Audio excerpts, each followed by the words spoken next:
16 নম্বর ইপিজিটে আপনারা সবাই এখন আমাদের এই ইপিজিটটা দেখবেন, কথাগুলো শুনবেন। আসসালামু আলাইকুম। আমরা এখন নিয়ে এসেছি দুনিয়া টাকার গোলাম শেষ পর্বে প্রায়, যেখান থেকে হচ্ছে শেহজাদকে দুনিয়াকে হত্যা করা হয়েছে তৎকালীন লোকে। শেষ পর্যায়ে তাদেরকে এদিকে আবার গোলামের স্ত্রী, সে কিন্তু তার ভালোবাসাকে সুসজ্জিত করার জন্য মোমের বাতি জ্বালিয়ে ভালোবাসার দিবস পালিত করছে। মনির চাচা এর মধ্যে ফাতেমার বাসায় এসে দেখতেছে ফাতেমা কি করছে, সেটা আসলে বোঝার মতো নয়। মাঝখানে আবার এর মাঝামাঝি যখন দেখছে যে শেহজাদকে গুলি করা হয়েছে, তাকে অ্যাম্বুলেন্সে করে সেখানে নিয়ে যাচ্ছে। এদিকে গোলাম আর তার স্ত্রী তারা ঘুরতে বের হয়েছিল।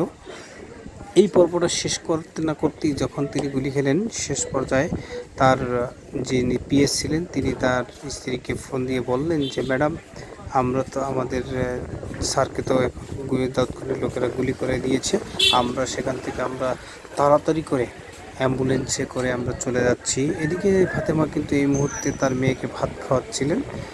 এটা শেষ না করতে করতেই দেখেন শেষ পর্যায়ে নিশাত আবার কিন্তু গোলামকে নিয়ে তার অফিসে গিয়েছিলেন। অফিসে যেয়ে তার পাসওয়ার্ড চেয়েছিলেন, কিন্তু এটা কিন্তু তাকে দেয়নি। আবার শেষ পর্যায়ে কিন্তু গোলাম আর মনি, সে কিন্তু দুইজনে মিলে তারা ট্যাটু করতেছে। এর মধ্যেই যে হোটেলটায় নিয়ে তাকে তৎক্ষণাৎ লোকেরা তাকে হত্যা করতে চেয়েছিল। এটা শেষ পর্যায়ে। সামনের পর্ব